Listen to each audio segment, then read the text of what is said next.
sa gitna ng malawak na lupain ng Mesopotamia. Sa pagitan ng mga ilog na bumuhay sa una't pinakamatandang sibilisasyon. May isang lungsod na kumislap na parang hiyas sa disyerto. Isang lungsod na minsang tinawag na pusod ng mundo, ang Babylon. At dito, mahigit 4,000 taon na ang nakalilipas. Isinilang ang unang pagdiriwang ng bagong taon, hindi bilang simpleng selebrasyon, kundi bilang ritual ng buhay, kamatayan, at kapalaran ng buong kaharian. Ito ang kwento ng isang kapistahang nagtakda ng kapalaran ng mga hari, nagpahirap sa mga Diyos, at nag-ugat ng tradisyong buhay hanggang sa ating panahon. Ito ang kwento ng Akito Festival, ang pinagmulan ng bagong taon. Sa bawat kwento, may saysay. Mula sa mga aral ng nakaraan, sa mga kaganapan ng kasalukuyan, hanggang sa mga pangarap para sa hinaharap, lahat ng ito ay may kahulugan. Sama-sama nating tuklasin ang mga lihim ng kasaysayan, unawain ang mundo ngayon, at silipin ang hinaharap na maaaring magbago sa ating buhay. Halina't sumama sa isang paglalakbay ng pagkatuto at pagtuklas dito sa Saysay.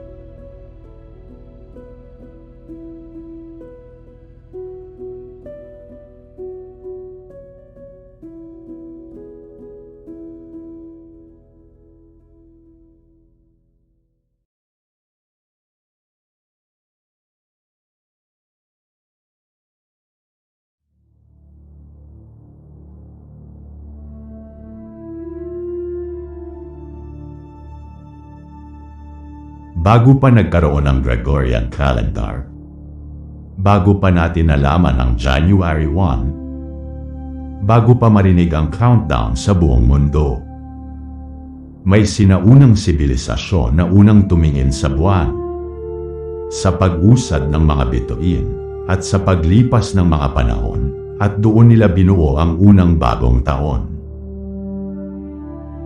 Ang mga Babylonian.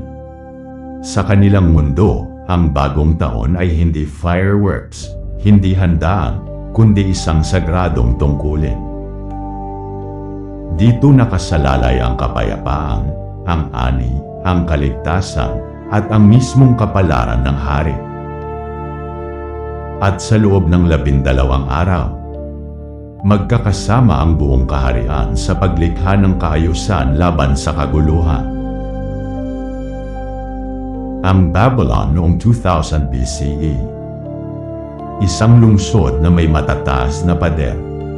May mga kalsadang bato. May mga templong nakadambana sa araw. At sa gitna nito, ang malabundok na estruktura. Ang ziggurat. Ang Babylon ay hindi ordinaryong lungsod. Ito ang sentro ng kaalaman, matematika, agrikultura, at relihiyon.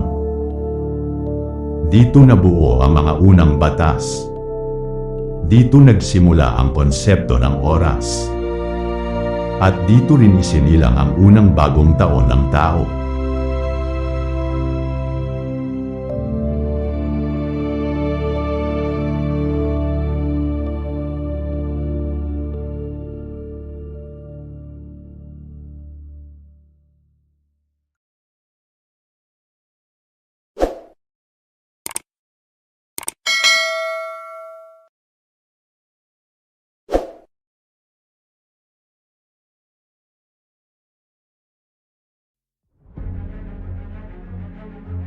Ang Akito Festival.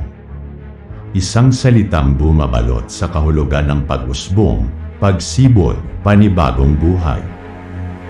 Ginaganap ito tuwing unang buwan ng tagsibol, ang panahon ng pagtatanim. Dahil para sa mga Babylonian, ang bagong taon ay hindi petsa lang. Ito ay pag-asa na ang lupa ay muling magbibigay buhay. Sa unang sikat ng araw ng tagsibol, ang mga pari ay tumutungo sa templo. dala ang mga insenso, prutas, alak, at mga alay. Sa lungsod, maririnig ang tambol na senyales ng simula ng Akito. Hindi ito basta isang araw, hindi ito isang gabi ng kasiyahan. Ito ay 12 araw na ritual, 12 yugto na para bang isang napakalaking pelikula. Sa unang araw, ito ang pagbubukas ng mga templo, paglilinis, at panalangin. Sa ikalawang araw ay pag-awit ng mga sinaunang kasulatan. Sa ikatlong araw ay ang pagdadala ng estatwa ng Diyos na si Marduk sa proseso.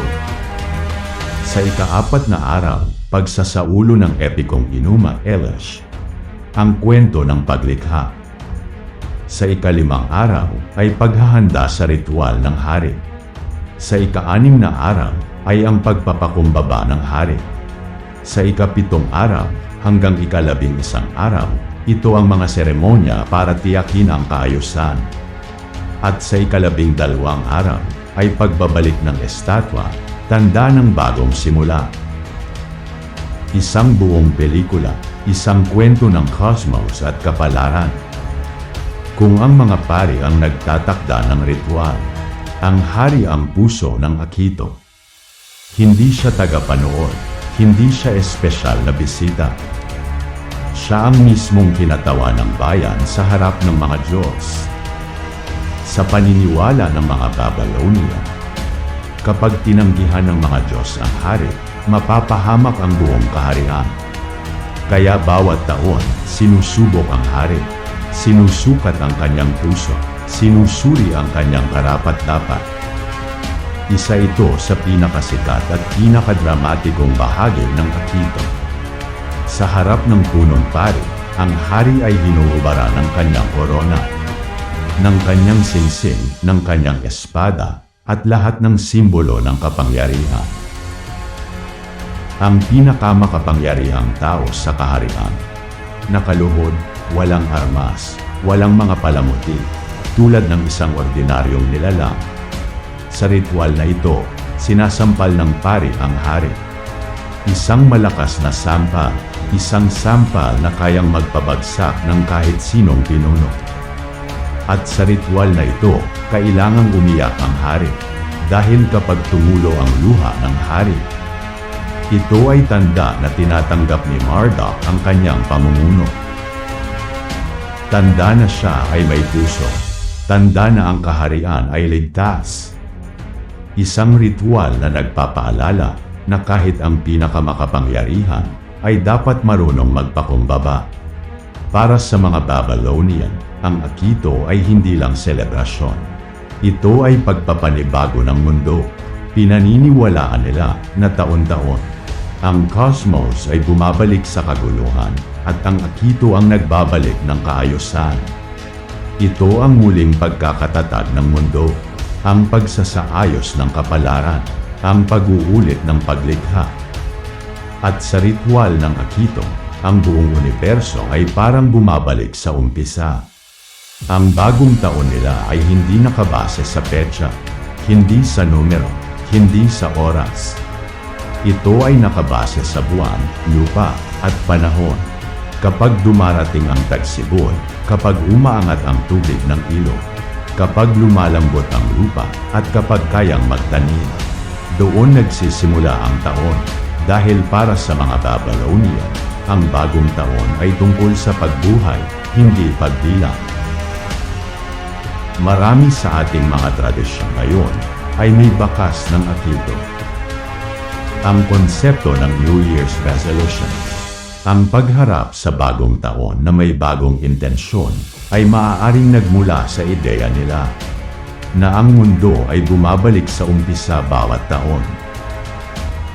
Ang paglilinis bago mag-New Year, ang pag-aalay ng pagkain, at ang pag-asa sa mas magandang kinabukasan, lahat yan ay may sinaunang pinanggagalingan. Bawat selebrasyon ng bagong taon ngayon, nakakabit na ang tradisyon at kasaysayan ng Babylonia. Sa tuwing sumasapit ang bagong taon, kapag pinapanood natin ang fireworks, kapag nagsimula na ang countdown, Kapag humihiling tayo ng bagong simula, maaari nating maalala ang panibagong yugto at ang muling pagharap sa panibagong taon ng buhay. Kaya't sa bawat bagong taon, dala natin ang apoy ng Babylonian, ang paniniwala sa pagkakasundo, sa pag-asa at sa kakayahang baguhin ang ating kapalaran.